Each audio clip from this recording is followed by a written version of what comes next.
Hi എല്ലാവർക്കും തൊട്ടൊരു പുതിയ വീഡിയോയിലേക്ക് സ്വാഗതം. അപ്പോൾ നമ്മളിപ്പോൾ പറയാൻ പോകുന്നത് നമ്മുടെ ഭരണഘടനയെക്കുറിച്ചുള്ള കുറച്ച് ഇമ്പോർട്ടൻ്റ് ആയിട്ടുള്ള ചോദ്യങ്ങളാണ്. അപ്പോൾ ടൈമിൽ നമുക്ക് ആ ചോദ്യങ്ങൾ നോക്കാം. അപ്പോൾ ഭരണഘടനയിലെ മൗലികാവകാശങ്ങളുടെ ശില്പി എന്ന് വിശേഷിപ്പിക്കപ്പെടുന്ന ആരാണ്? നമ്മുടെ സർദാർ വല്ലഭായ് പട്ടേലാണ്. അപ്പോൾ ഭരണഘടനയിൽ മൗലികാവകാശങ്ങളുടെ ശില്പി എന്ന് വിശേഷിപ്പിക്കപ്പെടുന്ന വ്യക്തി ആരാണ്? അത് സർദാർ വല്ലഭായ് പട്ടേലാണ്. ഭരണഘടനയുടെ ഏതു ഭാഗത്താണ് മൗലികാവകാശങ്ങളെ പറ്റി പറയുന്നത്? മൂന്നാം ഭാഗത്താണ്. അപ്പോൾ ഭരണഘടനയുടെ ഏത് ഭാഗത്താണ് മൗലികാവകാശങ്ങളെപ്പറ്റി പറയുന്നത്? മൂന്നാം ഭാഗത്താണ്. ഭരണഘടനയുടെ 24-ാം അനുച്ഛേദം എന്തിനെക്കുറിച്ച് പറയുന്നു? ബാലവേല നിരോധനത്തെക്കുറിച്ച് പറയുന്നു. അപ്പോൾ ഭരണഘടനയുടെ 24-ാം അനുച്ഛേദം എന്തിനെക്കുറിച്ചാണ് പറയുന്നത്? ബാലവേല നിരോധനത്തെക്കുറിച്ചാണ് പറയുന്നത്. മൗലികാവകാശങ്ങൾ ഏതൊക്കെ അനുച്ഛേദങ്ങളിലാണ് ഉൾപ്പെടുത്തിയിരിക്കുന്നത്?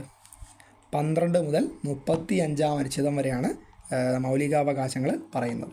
അപ്പോൾ മൗലികാവകാശങ്ങൾ ഉൾപ്പെടുന്ന നമ്മുടെ അനുച്ഛേദം ഏതു മുതൽ ഏതുവരെയാണ്? 12 മുതൽ 35 വരെയാണ്. ഇന്ത്യൻ ഭരണഘടന ഉറപ്പു നൽകുന്ന മൗലികാവകാശങ്ങൾ എത്ര എണ്ണമാണ്? 6 എണ്ണമാണ്. ഇപ്പോൾ ഇന്ത്യൻ ഭരണഘടന ഉറപ്പു നൽകുന്ന മൗലികാവകാശങ്ങൾ എത്ര എണ്ണമാണ്? 6 എണ്ണമാണ്. ഭരണഘടന നിലവിൽ വരുമ്പോൾ എത്ര മൗലികാവകാശങ്ങൾ ഉണ്ടായിരുന്നു? 7 മൗലികാവകാശങ്ങളാണ് ഉണ്ടായിരുന്നത്. അപ്പോൾ ഭരണഘടന നിലവിൽ വരുന്ന സമയത്ത് എത്ര മൗലികാവകാശങ്ങൾ ഉണ്ടായിരുന്നു? 7 മൗലികാവകാശങ്ങളാണ് ഉണ്ടായിരുന്നത്. 1978-ൽ 44-ാം ഭരണഘടനാ ഭേദഗതിയിലൂടെ മൗലികാവകാശങ്ങളുടെ പട്ടികയിൽ നിന്നും ഒഴിവാക്കിയത് ഏതാണ്? സ്വത്തവകാശമാണ്. അപ്പോൾ 1978-ൽ 44-ാം ഭരണഘടനാ ഭേദഗതിയിലൂടെ മൗലികാവകാശങ്ങളുടെ പട്ടികയിൽ നിന്നും ഒഴിവാക്കിയതാണ്? അത് സ്വത്തവകാശമാണ്. ഇന്ത്യയുടെ മാഗ്ന കാർട്ട ഭരണഘടനയുടെ ആണിക്കല്ല് എന്നിങ്ങനെ വിശേഷിപ്പിക്കപ്പെടുന്ന ഭരണഘടനയുടെ ഭാഗം ഏതാണ്? ഭാഗം 3 നമ്മുടെ മൗലികാവകാശങ്ങളാണ്. അപ്പോൾ ഇന്ത്യയുടെ മാഗ്ന കാർട്ട ഭരണഘടനയുടെ ആണിക്കല്ല് എന്നിങ്ങനെ വിശേഷിപ്പിക്കപ്പെടുന്ന ഭരണഘടനയുടെ ഭാഗം ഏതാണ്? ഭാഗം 3 ആണ് മൗലിക അവകാശങ്ങൾ. ഇന്ത്യയുടെ അവകാശ പത്രിക എന്നറിയപ്പെടുന്ന ഭരണഘടനാ ഭാഗം 3 ആണ്. അപ്പോൾ ഇന്ത്യയുടെ അവകാശ പത്രിക എന്നറിയപ്പെടുന്ന ഭരണഘടനാ ഭാഗം ഏതാണ്? ഭാഗം 3 മൗലികാവകാശങ്ങളാണ്. മഹാത്മാഗാന്ധി കി ജയ് എന്ന മുദ്രാവാക്യത്തോടെ ഭരണഘടനാ നിർമ്മാണ സഭ പാസാക്കിയ അനുച്ഛേദം ആർട്ടിക്കിൾ 17 ആണ്. അപ്പോൾ മഹാത്മാഗാന്ധി കി ജയ് എന്ന് പറയുന്ന മുദ്രാവാക്യത്തോടെ ഭരണഘടന നിർമ്മാണ സഭ പാസാക്കിയ അനുച്ഛേദം ഏതാണ്? ആർട്ടിക്കിൾ 17 ആണ്.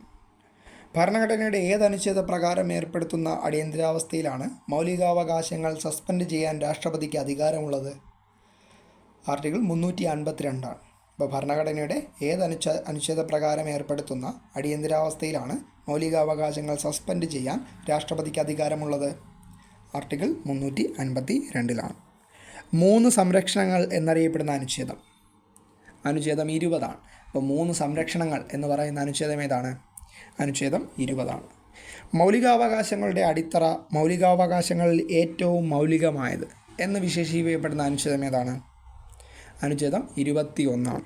അപ്പോൾ മൗലികാവകാശങ്ങളുടെ അടിത്തറ, മൗലികാവകാശങ്ങൾ ഏറ്റവും മൗലികമായത് എന്നിങ്ങനെ അറിയപ്പെടുന്ന അനുച്ഛേദം ഏതാണ്? അനുച്ഛേദം 21 ആണ്. ഏത് ഭരണഘടനാ ഭേദഗതിയിലൂടെയാണ് പ്രാഥമിക വിദ്യാഭ്യാസത്തെ മൗലികാവകാശങ്ങളുടെ പട്ടികയിൽ ഉൾപ്പെടുത്തിയത്? 2002-ലെ 86-ാം ഭേദഗതിയിലാണ്. അപ്പോൾ ഏത് ഭരണഘടനാ ഭേദഗതിയിലൂടെയാണ് പ്രാഥമിക വിദ്യാഭ്യാസത്തെ മൗലികാവകാശങ്ങളുടെ പട്ടികയിൽ ഉൾപ്പെടുത്തിയത്? 2002-ലെ 86-ാം ഭേദഗതിയിലാണ്. ഭരണഘടനയുടെ 25-ാം അനുച്ഛേദ പ്രകാരം പൗരന് ലഭിക്കുന്ന മൗലികാവകാശം മതസ്വാതന്ത്ര്യമാണ്. അപ്പോൾ നമ്മുടെ ഭരണഘടനയുടെ 25-ാം അനുച്ഛേദ പ്രകാരം പൗരന് ലഭിക്കുന്ന മൗലികാവകാശം എന്താണ്? അത് മതസ്വാതന്ത്ര്യമാണ്. ഭരണഘടന പൗരന്മാർക്ക് ഉറപ്പു നൽകുന്ന മൗലികാവകാശങ്ങൾ സംരക്ഷിക്കുവാനുള്ള ഉപകരണങ്ങളായി അറിയപ്പെടുന്ന എന്താണ്? അത് റിട്ടുകളാണ്. അപ്പോൾ ഭരണഘടന പൗരന്മാർക്ക് ഉറപ്പു നൽകുന്ന മൗലികാവകാശങ്ങൾ സംരക്ഷിക്കുവാനുള്ള ഉപകരണങ്ങളായി അറിയപ്പെടുന്ന എന്താണ്? അത് റിട്ടുകളാണ്. എത്ര റിട്ടുകളാണ് കോടതിക്ക് പുറപ്പെടുവിക്കാനാവുക? 5 റിട്ടുകളാണ് കോടതിക്ക് പുറപ്പെടുവിക്കാനാവുക. അപ്പോൾ എത്ര റിട്ടുകളാണ് കോടതിക്ക് പുറപ്പെടുവിക്കാനാവുക? 5 റിട്ടുകളാണ് കോടതിക്ക് പുറപ്പെടുവിക്കാനാവുക. മഹത്തായ റിട്ട് എന്നറിയപ്പെടുന്ന റിട്ട് ഏതാണ്? അത് ഹേബിയസ് കോർപ്പസ് ആണ്. അപ്പോൾ നമ്മൾ ശരീരം ഹാജരാക്കുക എന്നൊക്കെ പറയുന്ന അത് ഹേബിയസ് കോർപ്പസ് ആണ്. അപ്പോൾ നിങ്ങൾക്ക് ശരീരം ഏറ്റെടുക്കാം എന്നൊക്കെ പറയുന്ന റിട്ട് ഏതാണ്? അത് ഹേബിയസ് കോർപ്പസ് ആണ്. നിയമപ്രകാരം തങ്ങളിൽ നിക്ഷിപ്തമായ കർത്തവ്യം നിറവേറ്റാൻ സർക്കാർ ഉദ്യോഗസ്ഥരോടും കീഴ്ക്കോടതികളോടും ആവശ്യപ്പെടുന്ന റിട്ട് മാൻഡമസ് ആണ്. അപ്പോൾ നിയമപ്രകാരം തങ്ങളിൽ നിക്ഷിപ്തമായ കർത്തവ്യം നിറവേറ്റാൻ സർക്കാർ ഉദ്യോഗസ്ഥരോടും കോടതികളോടും ആവശ്യപ്പെടുന്ന റിട്ട് ഏതാണ്? അത് മാൻഡമസ് റിട്ടാണ്.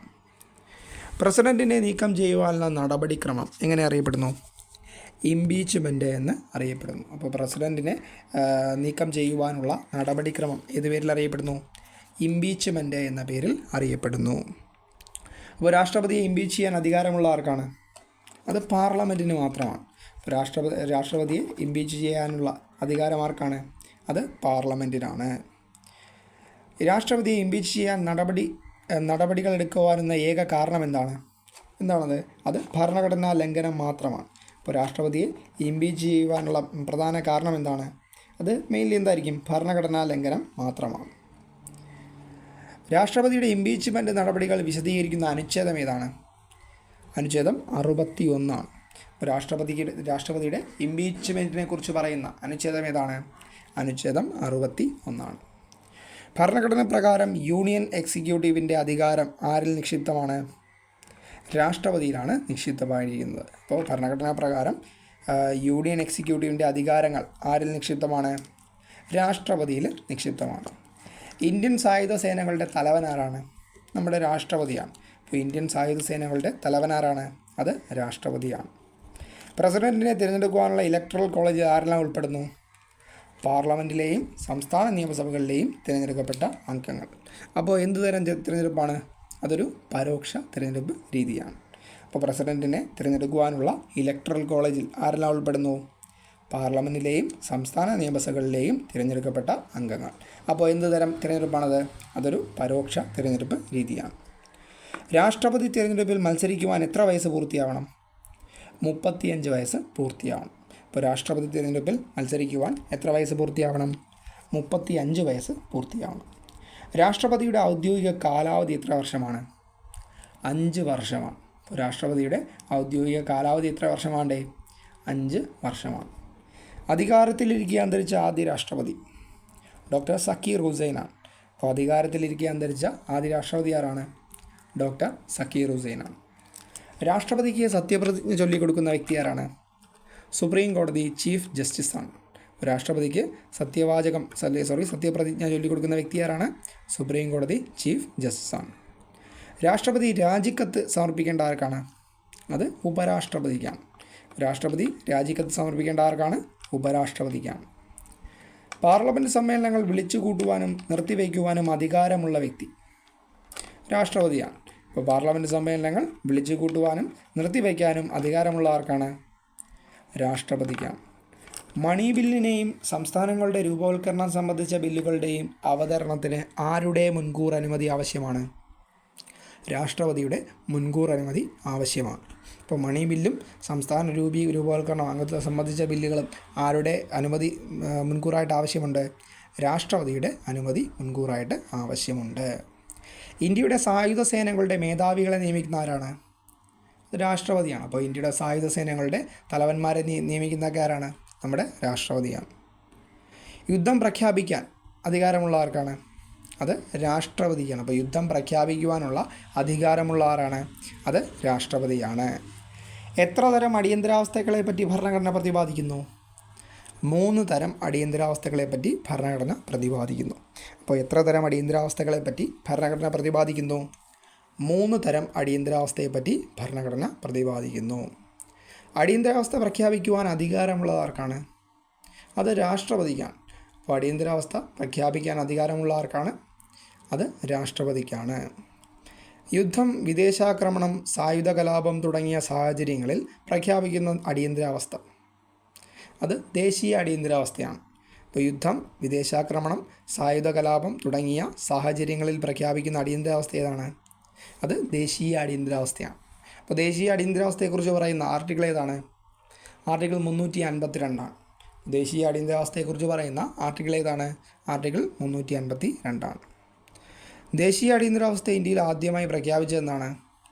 1962 അപ്പോൾ ദേശീയ അടിയന്തരാവസ്ഥ ഇന്ത്യയിൽ ആദ്യമായിട്ട് പ്രഖ്യാപിച്ചതെന്നാണ്?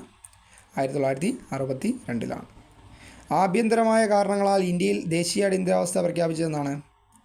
1975-ലാണ്. അപ്പോൾ ആഭ്യന്തരമായ കാര്യങ്ങളാൽ ഇന്ത്യയിൽ ദേശീയ അടിയന്തരാവസ്ഥ പ്രഖ്യാപിച്ചതെന്നാണ്? 1975-ലാണ്. സംസ്ഥാന അടിയന്തരാവസ്ഥ അഥവാ രാഷ്ട്രപതി ഭരണം ഏർപ്പെടുത്തുന്നത് ഏതനുച്ഛേദ പ്രകാരമാണ്? അനുച്ഛേദം 356 പ്രകാരമാണ്.